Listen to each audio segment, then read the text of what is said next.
several high-profile Twitter accounts appear to have been hacked with comments posted about cryptocurrency. The hacked accounts include Jeff Bezos, Bill Gates, Elon Musk, Uber, and Apple. Many of the tweets have already been deleted. To give you a sense of what these tweets are saying, the Uber tweet read, quote, "Due to COVID-19, we are giving back over $10 million in Bitcoin. All payments sent to our address below will be sent back doubled." They then post a Bitcoin address and say that this is only going to be going on for the next 30 minutes. We've reached out to Twitter. They tell us that they are looking into it and don't have any real answers about what's going on here. Now, our colleagues at NBC indicate that money has already been sent. NBC News reporting that over 250 transactions have already been sent to that Bitcoin address. So pretty striking there. Hopefully we'll get to the bottom of this. Melissa? All right, Julia. Thank you, Julia Borston.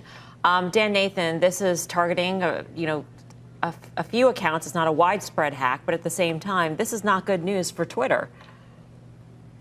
Not good news for Twitter, not good news for anybody in the social space. When you think about what is one of the biggest existential threats that are facing these companies right now, it's really surrounding trust and safety of their platforms. This goes back, obviously, to the 2016 election. So this is not the sort of news that you'd like to see in a very heated election season. If they can hack Elon Musk and Bill Gates, some of the most technologically savvy people on the planet, we know that there's others who are very important whose tweets and their words matter.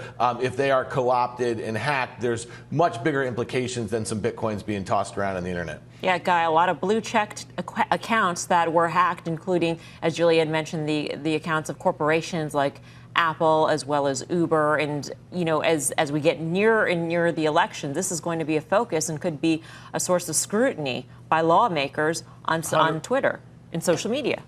100%. And so how my mind works is I go back to a conversation we had a week or so ago, but a conversation we've been having for months about the importance of all these companies, the FireEyes of the world, the Palo Alto Networks of the world, right? Those are the companies that are in play now. PANW scares me a bit because it sort of went up to 250 and failed, but there's something going on with FireEye, in my opinion, and I think these cybersecurity names or where you want to focus your attention in the wake of this news out of Twitter. Twitter shares right now are down 3.5%, as you see there in the after-hours session.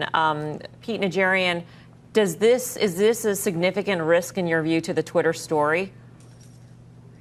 Oh, yeah. I think this is a absolute monster risk, quite honestly. And we'll have to see how this plays out. But to Guy's point, and you brought up FireEye, Guy, I think that's a really interesting point because of the fact that we're always talking about cybersecurity. We're looking for, and we talk about it all the time in all the other different stocks that come up in this category, but that's a name that always seems to come up. One of these days, I think we'll see that name somewhere else other than where it is right now, but I don't know when that day is going to come. But I can tell you this, we constantly see, Dan knows this as well, there are always call buyers in there, Mel. There's always speculation in this name, and that's just something we have to deal with as we try to navigate through this whole thing. And security is as big a deal as it is for Facebook. It absolutely is for Twitter.